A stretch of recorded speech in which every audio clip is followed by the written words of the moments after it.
Hello students, welcome back to the channel educational galaxy. हम कर रहे हैं क्लास 9th मैथ्स का chapter number 8 that is quadrilaterals. आज हम इस सेम चैप्टर की एक्सरसाइज 8.1 का क्वेश्चन नंबर 3 डिस्कस करेंगे। इससे लास्ट वीडियोस में हमने क्वेश्चन 1 एंड 2 को भी डिस्कस किया था, साथ ही थ्योरम्स भी डिस्कस की हैं, जिन सभी का लिंक डिस्क्रिप्शन में है। तो अब देखते हैं क्वेश्चन क्या कह रहा है। Show that if the diagonals of a quadrilateral bisect each other at right angles then it is a rhombus.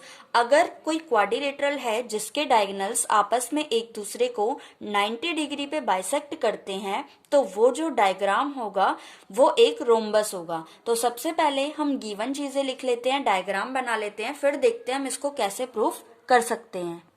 हमने यहाँ पे डायग्राम बना लिया। ABCD एक क्वाड्रिलेटरल है। सेम चीज हमने गिवन में लिख दी। हमने गिवन में 1 बाय 1 सारी चीजें लिखी हैं। सबसे पहला ABCD एक क्वाड्रिलेटरल है, दूसरा AO इक्वल है CO के एंड BO इक्वल है DO के। क्योंकि हमें गिवन दे रखा था दोनों डायगोनल्स आपस में एक दूसरे को बाइसेक्ट करते हैं, तो AO इक्वल होगा CO के एंड BO इक्वल होगा DO के। इसके बाद एंगल AOD इक्वल है DOC के, इक्वल है COD के, इक्वल है BOA के, और चारों ही इक्वल है 90 डिग्री। मीन्स ये वाले जो एंगल है ये सारे ही 90 डिग्री के बन रहे हैं बीच में, क्योंकि हमें बोला है राइट एंगल्स पे वो एक दूसरे को कट करते हैं। देन टू प्रूव हमें प्रूफ क्या करना है, ABCD इज अ रोम्बस। हमें प्रूफ करना है ये जो फिगर है ये एक रोम्बस है। तो सबसे पहले हमें सोचनी पड़ेंगी रोम्बस की प्रॉपर्टीज। रोम्बस की प्रॉपर्टी मेन यही होती है कि उसकी चारों साइड्स आपस में इक्वल होती है। तो अगर हम इन चारों साइड्स को आपस में इक्वल प्रूफ कर दें तो ये फिगर हमारी खुद ब खुद रोम्बस बन जाएगी। तो हम क्या करेंगे, सबसे पहले टू ट्राइंगल्स को ले लेते हैं हम, फर्स्ट इसे और सेकंड इसे, और आपस में हम इन दोनों को कॉन्ग्रेंट प्रूफ करवाएंगे ताकि AB इक्वल आ जाए BC की। तो हम सबसे पहले लिखेंगे in triangle AOB and triangle COB। इन दोनों ट्रायंगल्स में देखना है हमें क्या क्या चीजें हैं। तो सबसे पहले तो हमें साइड दे रखी है AO इक्वल है CO के, और ये हम लिख सकते हैं गिवन है।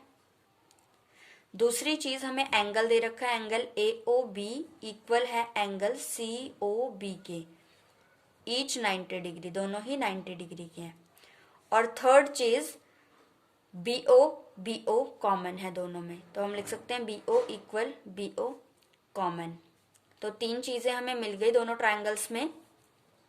देयरफॉर हम लिख सकते हैं ट्रायंगल AOB जो है कॉन्ग्रेंट है ट्रायंगल COB के by side angle side SAS।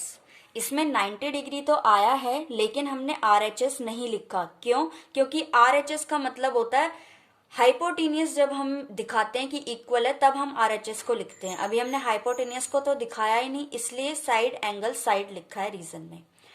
अब क्योंकि ये दोनों ट्रायंगल्स आपस में कॉन्ग्रेंट हो चुके हैं तो हमें पता है AB फर्स्ट वाले ट्रायंगल का पार्ट है एंड BC सेकेंड वाले ट्रायंगल का पार्ट है। ये दोनों भी आपस में इक्वल होंगे by CPCT corresponding parts of congruent triangle. तो ये दोनों तो आपस में इक्वल आ गए। सिमिलरली अब हमें बार बार प्रूफ करके दिखाने की जरूरत नहीं है। सिमिलरली हम इन दोनों ट्रायंगल्स को कॉन्ग्रेंट प्रूफ कर सकते हैं। उसके बाद हम लिख सकते हैं BC इक्वल होगा CD के। सेम इसी तरीके से हम इन दोनों को भी प्रूफ कर सकते हैं, ये इसके इक्वल आ जाएगी साइड, और सेम इस तरीके से इन दोनों को भी प्रूफ कर सकते हैं। लेकिन हमें ये सारा करके नहीं दिखाना होता, हम सिंपली एक लाइन लिख सकते हैं। वो लाइन क्या होगी, similarly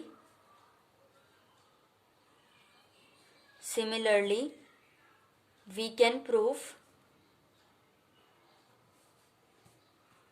triangle BOC congruent to triangle COD। Therefore यहीं पे लिख लेते हैं, देयरफॉर BC इक्वल होगा CD के। इसको मान लेते हैं फर्स्ट, इसको मान लेते हैं सेकेंड। फिर हम लिखेंगे ट्रायंगल COD कॉन्ग्रेंट होगा ट्रायंगल DOA के। देयरफॉर CD इक्वल आएगा DA के, इसको मान लेते हैं थर्ड इक्वेशन। एंड लास्ट इस और इस वाले ट्रायंगल को करना है, ट्रायंगल डी ओ ए कॉन्ग्रेंट होगा ट्रायंगल ए ओ बी के, देयरफॉर डी ए इक्वल आ जाएगा ए बी के। इसको हम थर्ड मान लेंगे, फर्स्ट सेकंड थर्ड, इसको फोर्थ मान लेंगे। तो चारों इक्वेशन आ गई हमारे पास। तो हम लिख सकते हैं देयरफॉर फ्रॉम इक्वेशन 1, 2, 3 एंड 4, चारों से हमें ये पता चलता है कि जो चारों साइड्स हैं यानी कि ए बी इक्वल है बी सी के, इक्वल है सी डी के, इक्वल है डी ए के, चारों आपस में इक्वल है। Therefore A B C D is a rhombus. यही तो हमें प्रूफ करना था कि ए बी सी डी एक रोम्बस बन जाए।